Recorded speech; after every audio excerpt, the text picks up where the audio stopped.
Hello, good morning, good afternoon, good evening. It's sunny, gorgeous day in the UK, so we're all bubbly today because, as you say, sunny days always make us happy, doesn't it? So it's Nisanka and Amanda today bringing you a topic that is really, really important to narcissistic abuse survivors or people who are still going through this, who've not managed to get out of it yet. So, we're going to talk about gaslighting today with some real life experiences and stories. So, stick with us today. So, I'm Nasanka. I help parents who co parent with narcissistic partners or ex partners to support their children, preserving the sanity. And Amanda, I'll let you introduce yourself. So, hi everyone. Excuse me a minute, I can't see myself. So hi everyone, I am Amanda Hale and I help mainly women who are navigating breakup or divorce from a highly toxic or narcissistic person. Okay. Awesome. So, first of all, I just want to clarify, neither Amanda nor I are licensed therapists, okay? We're both coaches. I include holistic therapy, so I'm trauma informed. Amanda is highly trained in high conflict divorce and coaching. So we've got different set of skills. Second, neither of us offer any diagnosis to anybody. Okay. Third, we don't have a research team in the background doing research in thousands of people and gathering data for us. And we refer to the research that is already being done by other professionals, right? Fourth, it's very important. We both live this stuff that we're talking about. So research is real life stuff for us. So that's what brings us to doing this work. So today's topic is gaslighting, and so if any of you are not comfortable, I thought I would bring this up because I think both of us have been receiving text and DMs and emails and things like that, pointing to us that what we're doing is wrong. And as much as I don't want to feed into that type of conversations, first of all, don't slip into my DM and insult me. You're never going to get anywhere. You're not going to get a reply from me or Amanda for that matter, right? So you'll be blocked. Second of all, I don't want to dismiss these claims that we're doing something wrong because I encourage open conversation. So is Amanda. We both encourage open conversation. So we both wanted to kind of reflect on, okay, is there something valuable that these people are saying? So we both reflected. Yeah, our coaches qualified to do this, but yeah, because we are trained to help you navigate your life things, circumstances, connect you and get your life back and go to the goals that you want to go for. And we both are trained in different tools and modalities to actually strengthen our practice. So I've done EFT, NLP, matrix reimprinting, yoga for trauma healing. I've got 21 years, 20 years of teaching experience and 3 degrees in teaching and working with children, 20 years. So working with children and parents have been my bread and butter for the last 23 years. Okay, and I raised my own child in this context that I'm talking about. So I think I'd say we are pretty qualified to work. If coaches are not your choice, then that's fine. That is fine. And our work, none of these conversations are about convincing you to buy from us, Amanda or me. These conversations are to raise awareness and share information and actually to share our stories as well. This is a platform for us to share our stories as well, right? And to connect with people who've been through this experience and create a community and create a support network for all of us. That's what we are doing through a business. Yeah, and the validation piece is so key. Yes. you know, to have been in these situations and to be able to really understand what you have all been through and to be able to validate your experiences is so key. It is That's a a key. huge part. Yeah. And had I known about gaslighting 10 years ago, would I have gone through some of the experience I've gone, would I have let certain things happen to me? I probably wouldn't have. And that's the importance of sharing this information. And we have both taken great care, right? When it comes to research and information, we share what we've learned from other people, the professionals, the credible research, you know, empirically, with the research that has empirical evidence and research that has been published by the professionals, right? So that's one aspect of it. So that's the research. The other aspect is our own experiences. Sometimes a story, a personal story, has more credibility than actual empirical evidence and research because it is something that you have lived. Yeah. It's you've experienced it. You've gone through the shit. So you know the size of the shit. Basically. I don't want a team of research coming and measuring it. I just know it. I've seen it. And I've smelled it. It's just a little bit like that. Humor is key. Humor is key, darling. Humor is key. So, with that note, right, we're going to start talking about gaslighting. We might have just been talking about gaslighting inadvertently that without knowing it. So the key is don't allow yourself to be gaslighting other people about X, Y, Z.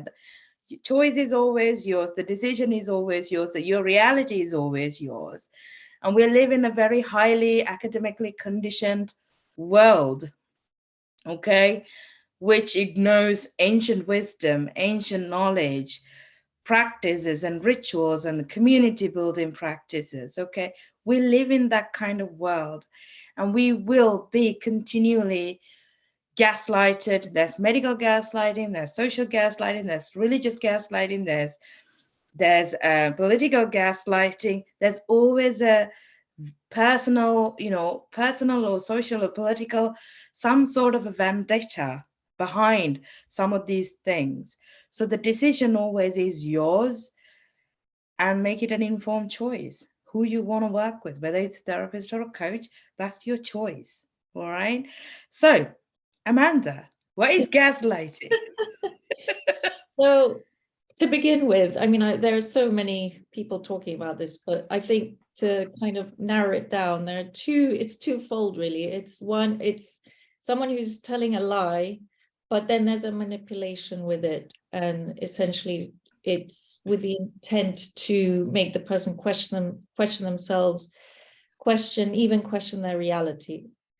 So it's a lot of people go around nowadays saying you're gaslighting me, or and they're actually just maybe telling a lie or a white lie or something like that. So it's not that basic. It's with when someone tells a lie and then says something like, well, you must be imagining it, or oh, come on, you're too sensitive, or can't you take a joke? I mean, come on.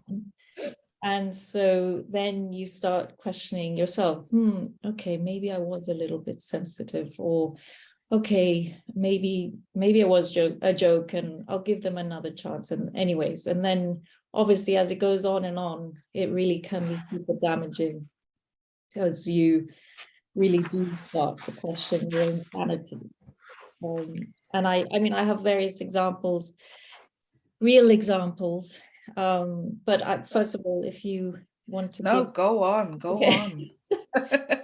So with an ex, I remember we met, whatever, and then we met again a week later, and I remember thinking, oh my gosh, this is so romantic. We had another chance to meet, and this is like fate, and the stars are aligned, yada, yada, yada. And then I would tell anyone and everyone who would listen this story, this very romantic story.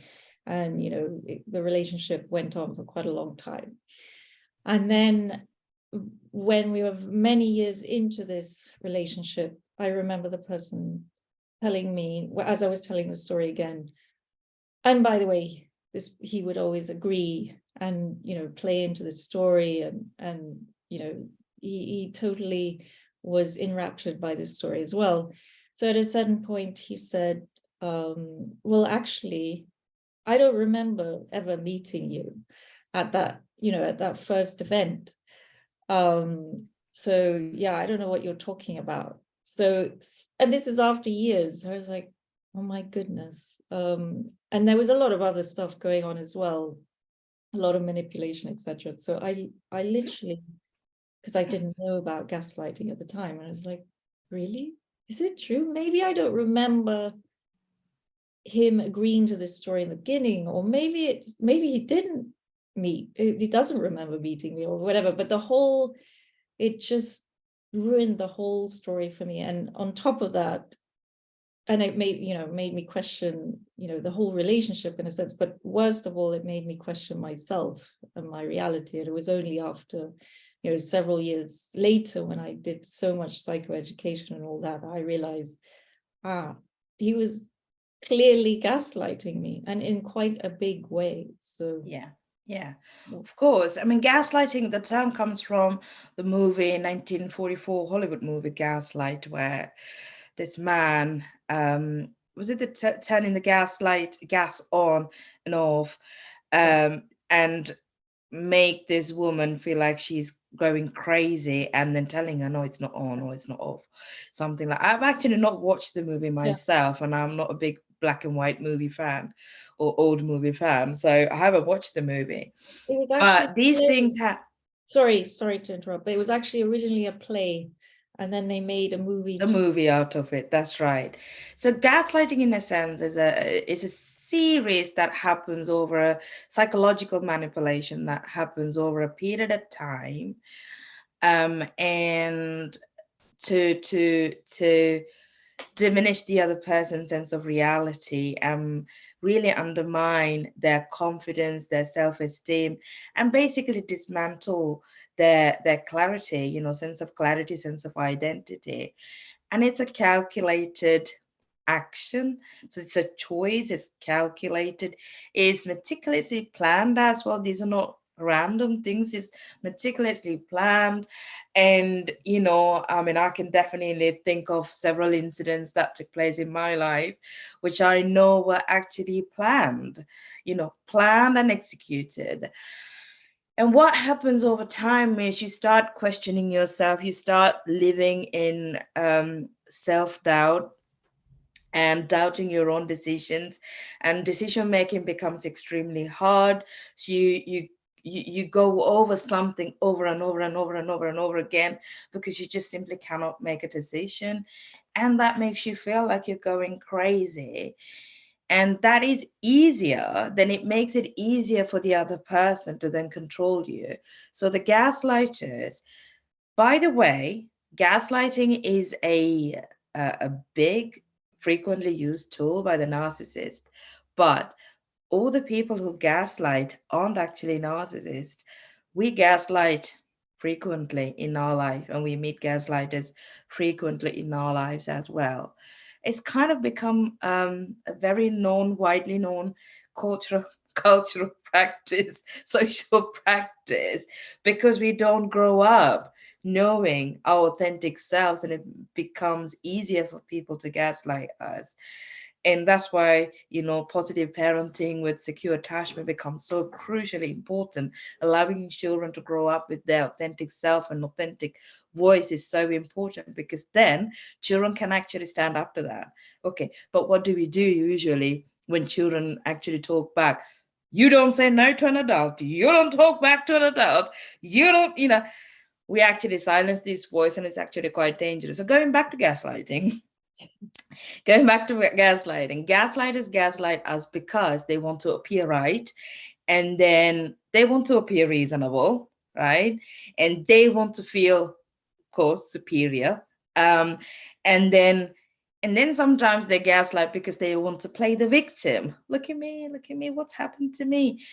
In all of this, they just want to assert control, win arguments, shift blame, and then get their way.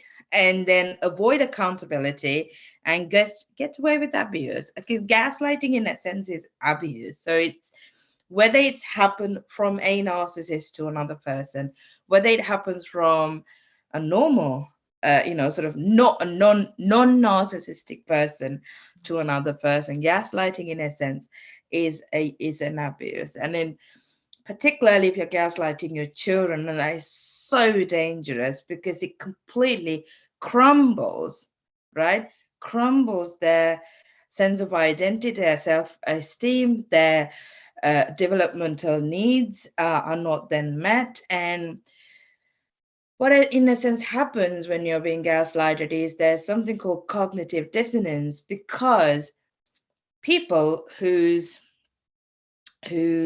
world is appearing normal, pardon me, some of us, we don't have that reference point that people can be this cruel. Especially children don't have that reference point that people can be this cruel. Especially children, they look up to the parents as a default. It's a survival mechanism, and think, oh no, my parents don't lie to me, my parents don't do this to me, so I love my parents. So when that happens, their world is constantly confused. It's constant confusion goes on in their life, and that's so dangerous. And Amanda, would you like to just carry on? Well, I was thinking, we can all inadvertently gaslight our children. And I mean, it goes without saying that narcissistic parents will inevitably gaslight their children. But I'm saying that, well-intentioned parents can also gaslight. So it's really important to gain that awareness so that you're not, because they're already going to be experiencing it on one side. So one has to make sure that one is not inadvertently doing it as well. And that could be even, when they express upset about the narcissistic parent, and one innocently says, because you're a kind person, you don't like conflict, etc. So you say something like, well, I'm sure they didn't mean it, or, that kind of thing. So and it's so confusing for them. Well, I'm feeling a certain way. My mother's or my father is saying, well, that's okay in a way. They didn't really mean it.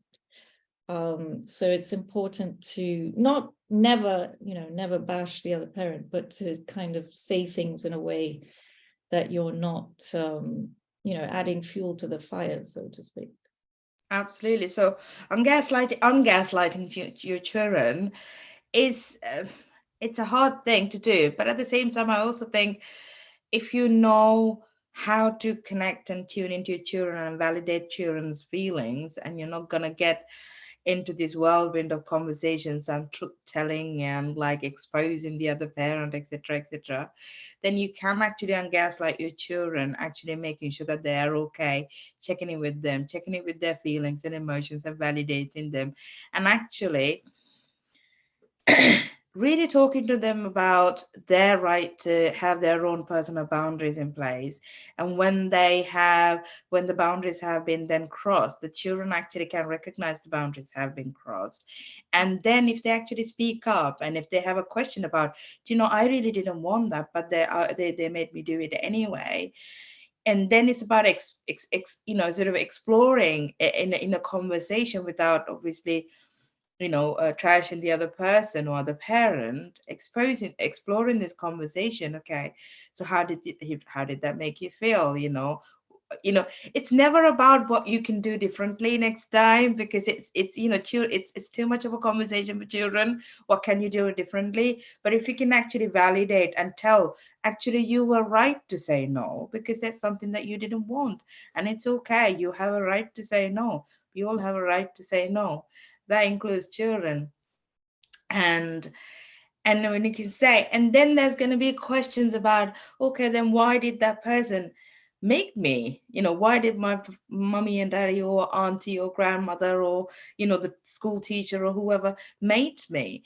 Then you're going in, well, unfortunately, Unfortunately, it's something that they didn't know how to handle. They just didn't know how to handle that conversation. They didn't know how to handle that situation.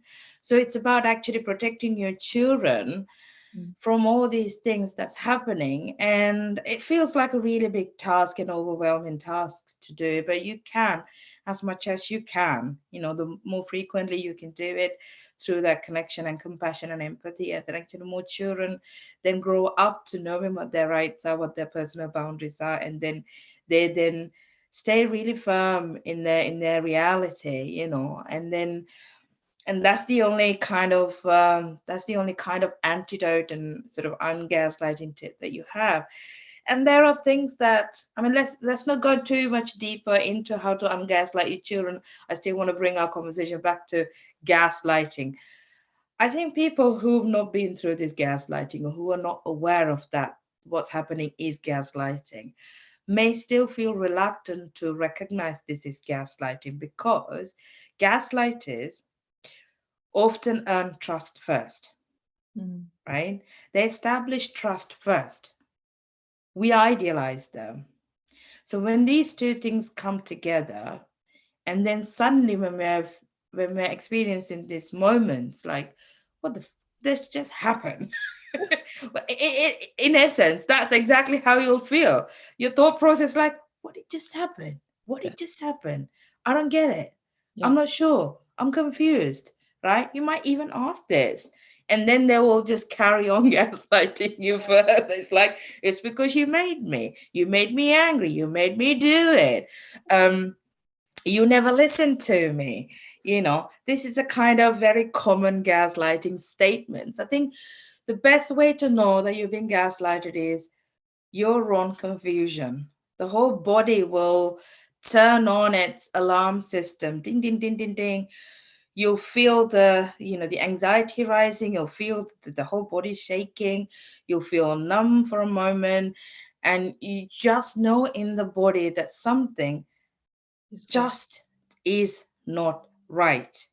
Something isn't just right. And that's your clue. That is your clue to know that something is not right and that you're being gaslighted. And then pay attention to what they're saying. Gaslighting, gaslighters often use you statements. Mm. You made me. Mm. You didn't. You don't listen. You're being paranoid. You are too sensitive. You're exaggerating. You never told me. So there's going to be a lot of you, right? So pay attention to these sentences. Like something like, you made me angry. Anger is yours. Yes. It- It's something that, as an individual, nobody can make you angry, right? The trigger's in that person who is actually feeling angry. Anger is a healthy emotion. They just don't know how to process it.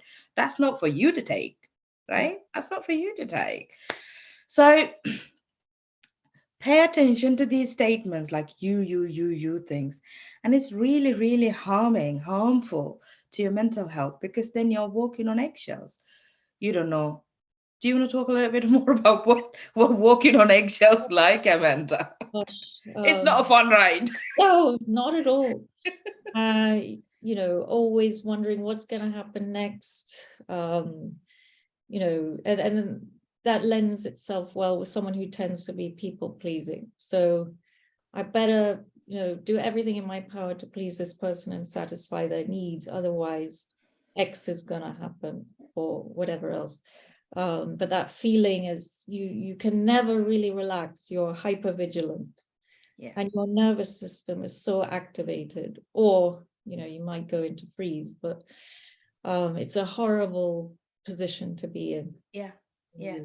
Yeah, walking on eggshells. It's a bit like you're writing a text and you're reading it over and over and over again to check if you've said the right thing.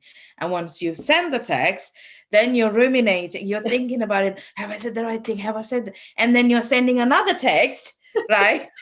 You're sending another text or an email correcting what you said in the previous, just to explain, Yeah. just to, clarify, this is what I've said in the previous one, and then after that he's like, oh my god, I think I missed that, and then you're sending another one, in the worst case scenario, you're sending another one saying, just to let you know, I meant XYZ in the first text, but and you're like literally spending hours and hours and hours and explaining yourself, and then you're so scared of saying things, you're scared of asking for your needs to be met.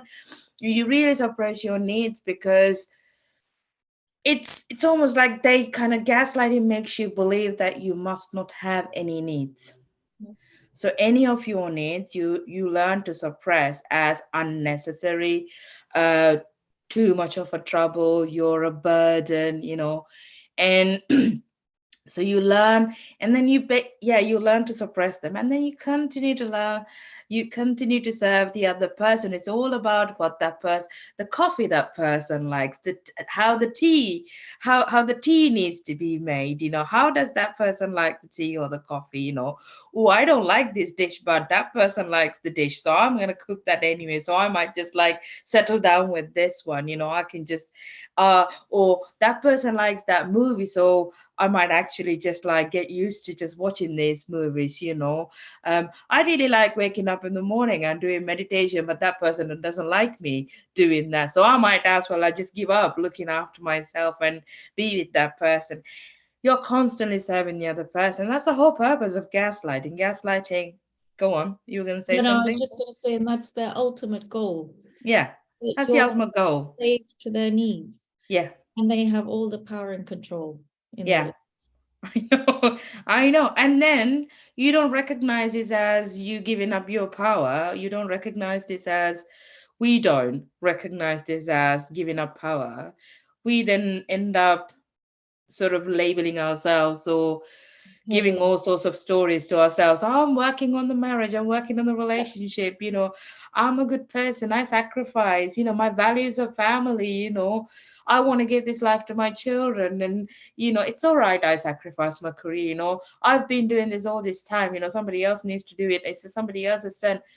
So we end up like getting trapped in this sort of cycle of justification. Everything is justified by us, right? We protect the gaslighters because if you don't, we feel guilty for not protecting the gaslighters. And also, there's the deeply rooted fear, if you don't protect that, we're going to be harmed. We're going to be blamed for that, right? So that constant, it's like the way I remember it, as I remember actually expressing it this way, it's just the way I remember is I just felt like I couldn't turn left, I couldn't turn right, I couldn't stand still. Everything was just wrong. Yeah. Everything. I So could turn left, I'd be wrong. I could turn right, I'd still be wrong. I'd be like stand still, frozen, I'd still be wrong. So it's like you can never get anything right. and the goalposts always change. So once Yeah, you feel like you've done your utmost to satisfy everything possible, they'll change the rules. It will be something else. yeah. You can never win.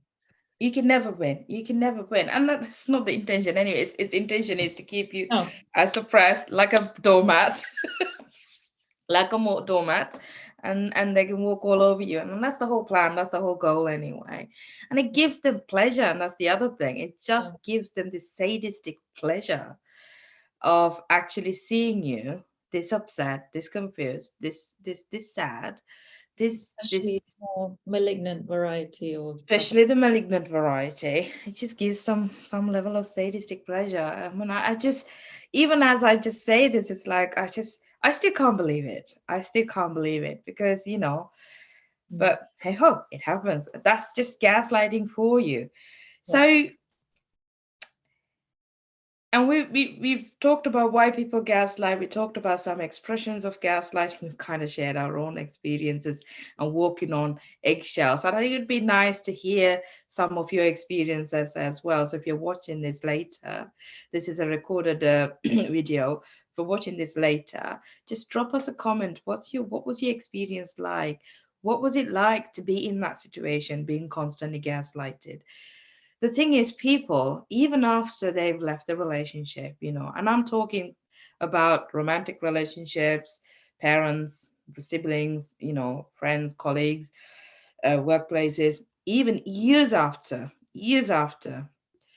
um, we've left situations, the nervous system is still holding that trauma, walking on eggshells trauma, and also our belief system is completely turned upside down. We're constantly living in the belief that I can never get anything right, I'm not enough. There's that debilitating self-doubt which really stagnate your life a great deal until you do some healing work, and then you change the belief system, your core beliefs, and then heal your nervous system, tell your nervous system that you're safe. Until you do this work, it's you'll continue to live in this self-doubt, and it's not a life. I can tell you, I've lived that for years, and I can tell you it's not a life. It really is not a life. I remember going into the kitchen sometimes, those days. There were moments it's like I couldn't even make a decision of whether to have a cup of tea, whether to put milk in. It was that bad. It was that debilitating. I don't know what kind of coffee I can have. You It's lose just that connection with your gut feeling completely. everything is gone. Everything is completely gone. It's like, yeah, you're no longer you anymore. You're no longer human being anymore. It's a zombie life. It really is a zombie life. That's how I remember it. You Mm. can get out of it. I mean, we both come out of it. We still got some healing to do. I'd say it's still a journey, but we can definitely say you can come out of it definitely. Yeah. Anything you'd like to add? I was just going to say maybe a really simple, quick tip. If you're struggling to figure out, well, I'd say in a sense to kind of clear the fog, so to speak, is and prevent yourself from being gaslighted, or let's say it's just one way of helping towards that, but essentially taking notes of what's happening. Yeah. And obviously, depending on your situation, be careful about where you keep those notes. I don't want to put you in a dangerous situation or anything, but just keeping them somewhere hidden. And so you can refer back. This is what actually happened, regardless of what the other person is telling me. So you maintain that grip on reality, essentially. Yeah. Yeah. Absolutely, spot on. Maintain the grip of reality. And if you're co-parenting and your children are being gaslighted, help your children maintain that reality. So have conversations, watch movies together, watch a TV series together, point out what the empathy is like. Allow your children to experience that empathy at a very deep level. So be very emotionally connected with your children. Um, when you're in the thick of it, it's difficult, and I know that I've been through that experience myself. It's very difficult to connect with children deep, on a deep level, at least until you heal and you feel that. Okay, at least learn superficial techniques to do that. There are superficial techniques that will help you do that, that will give that sense, the child, the sense that you are there. To learn them until you carry on the healing work. And the more you heal, the more it becomes natural for you. And it's effortless after that. It just becomes this beautiful dance after that. It flows naturally because you can tune in, because your intuition works, your body is connected to your mind, and then it becomes effortless. But until then, practical tips are write things down, speak to a dictaphone or something like that, or Otter. I use Otter on the phone.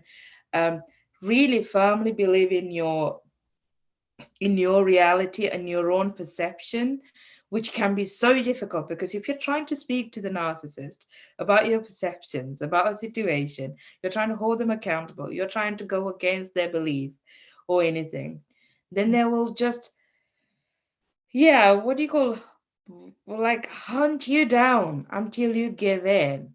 And it's that whole, like, you push you to the corner until you agree or you give in. It's a game to them. They take so much pleasure out of this.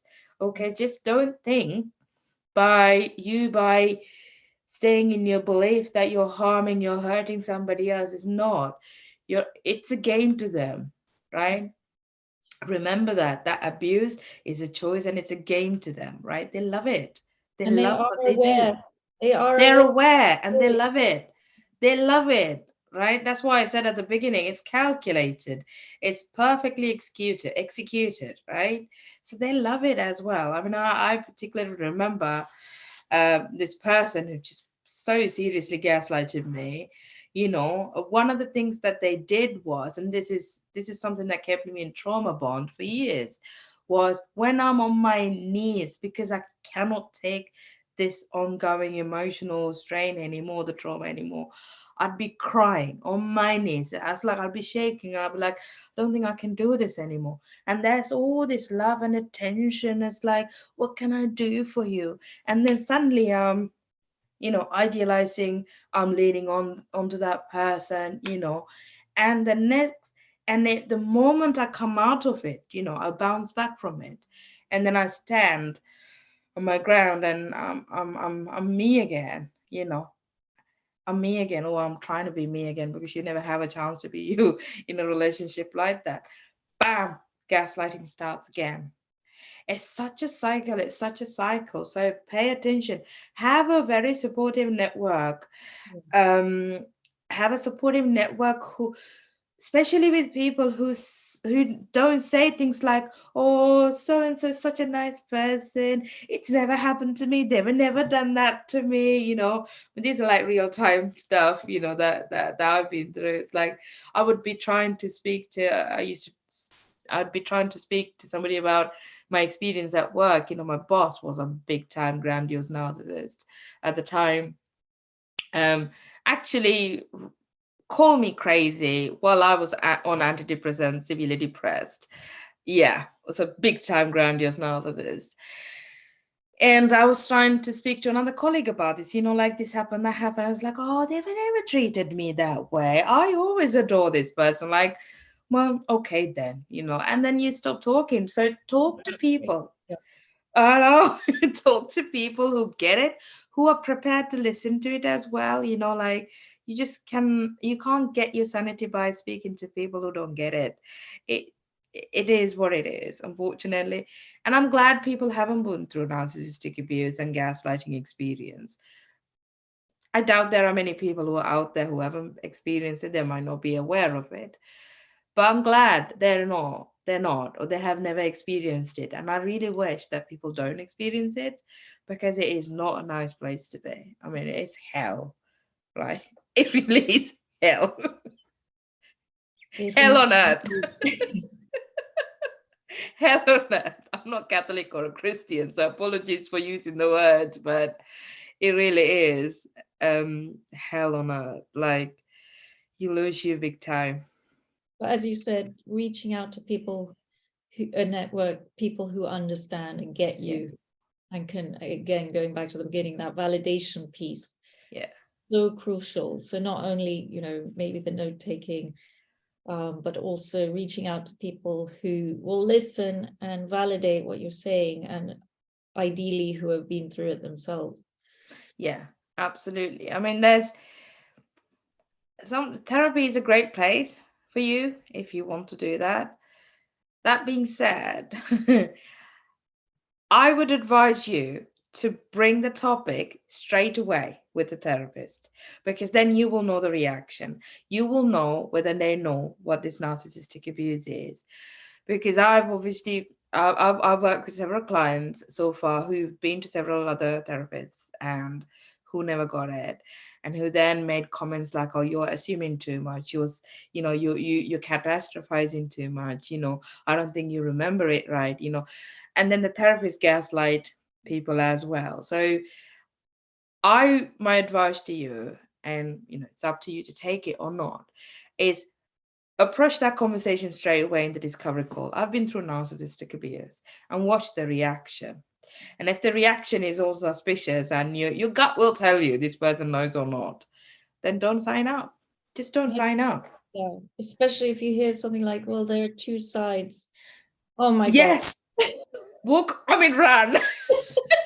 Run, because that's another person who's going to gaslight you. Within the context of therapy, being gaslighted is even more traumatic because you choose this person, sometimes even pay this person, you're even paying this person, and then you're just there 5 sessions later, even more confused because you're being gaslighted.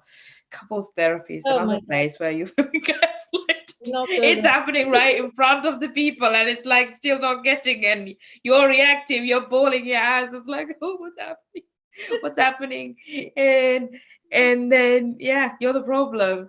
So I remember just quickly in a couples therapy session being told, well, it's probably due to their culture that they behave this way. yes, And I just, anyways, I'll leave it there. I know. The thing is, I do believe in social justice and wanting to do things right and have our voices heard and doing things right and raising awareness. And these are all important things. However, my advice is, we also sometimes need to pick our battles. Where are we? Otherwise, we'll be spending too much of our energy trying to make other people hear us, and they're not ready to hear us. They're not ready to, they don't want to. They just simply don't want to.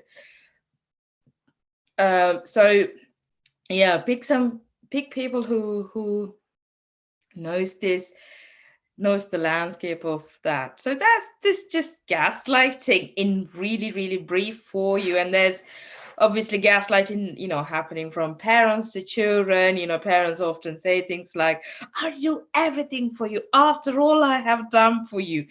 I'm trying to teach you a lesson, but you never listen, you never learn. And things like, you're the reason so and so is doing this, or something like, uh, uh, um, you know, um, I don't know how you got this way, things like that. It's just the parents, the adults, really not willing to accept children for who they are. And this can happen from parents, this can happen at school. So be aware of all of these things. And last but not least, what do you think about confronting the gaslighter? Let's talk a little bit about that, because our natural reaction, if you still got a tiny bit of self-esteem left, right? Or you've gone to that other level of you're very reactive now to this ongoing abuse. Your natural reaction is to protect your boundaries, right? Protect your sort of personal boundaries, physical, emotional boundaries. And then in that case, some of us we react. We first try to hold the other person accountable, then we try to have a conversation, then we then react, right? What's your take on that? It is a pointless exercise. Unless children are involved and you really Well, need yeah. to do something. But Yeah, trying to explain anything, or trying to get yeah, the narcissist to understand where you're coming from, or trying to get them to recognize what they're doing, it's a waste of energy. really is. It Really really is. Yeah. is. Anything with a narcissist is a waste of energy. I mean, if you just think about how much energy you've invested in trying to make peace with this person, and if you just think about channeling that energy to heal your internal wounds, internal world, imagine how much energy you'll be first saving, second generating to do more greater work. It's narcissistic. This is my personal take on it. And then it may sound, it is going to come across rather unempathetic, but I'm not going to apologize for that. Right. And it's a bit like I just want to pick all the narcissists in the world and send them to a deserted island, and for us to actually live away from them and then to see how they get on with each other. There was a study about, I think it was chimpanzees, right? I think there was I can't remember which year it was.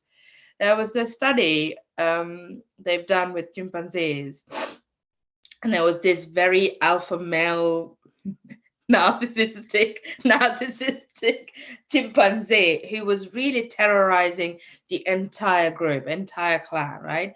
All the other males as well. They were then what the researchers have found was they were then quite nasty towards the female chimpanzees as well, all the other males, because in order to remain the favorites of the alpha chimpanzee, they had to behave that way.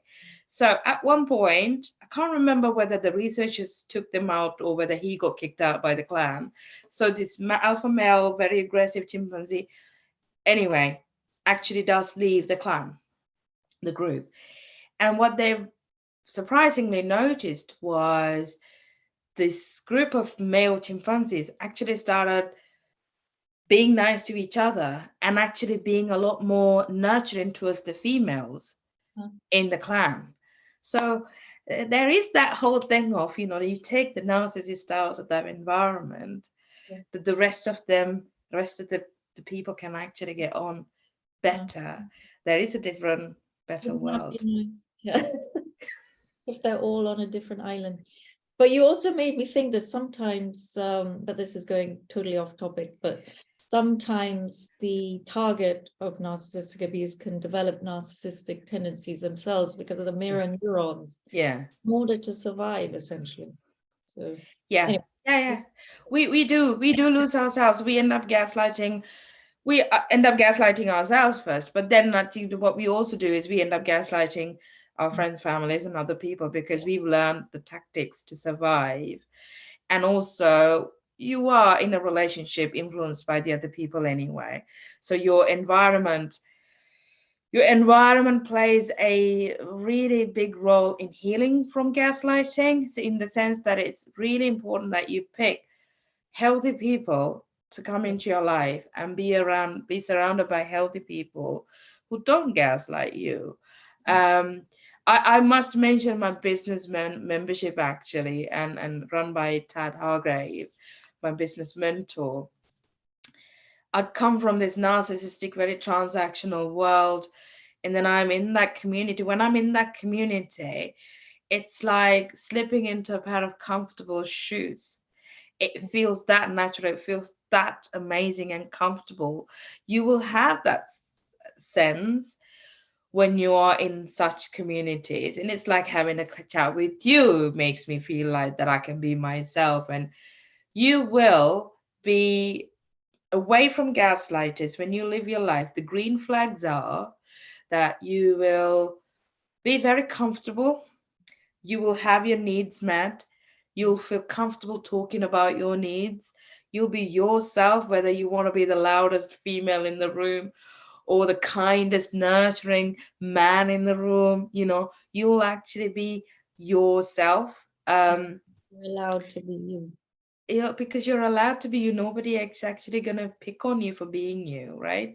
So you'll notice these green flags. So that's how you heal from narcissistic abuse. It's not an easy thing. One thing, you will not heal from gaslighting by reading about gaslighting.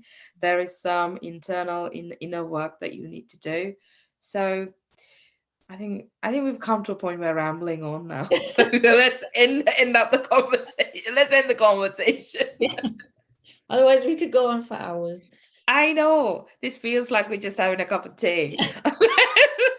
And I hope you guys are having a cup of tea as well watching us. Okay, so I'm running a workshop on the 31st of May at 1 o'clock BST time on how to ungaslight your children. It's a very low cost workshop, just so you can come and get the knowledge and do some practical activities, and of course get to know how I work.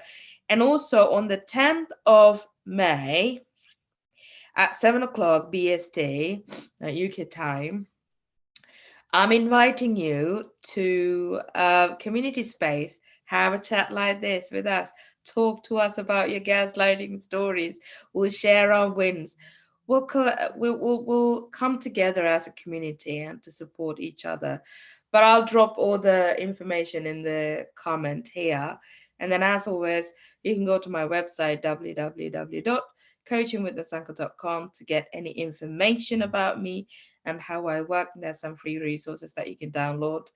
And over to you, Amanda, to finish and Thank share. you, Nisanka. I'm also offering, there will be a workshop, 3 weeks of a workshop on essentially maintaining one's sanity when co-parenting with a narcissist.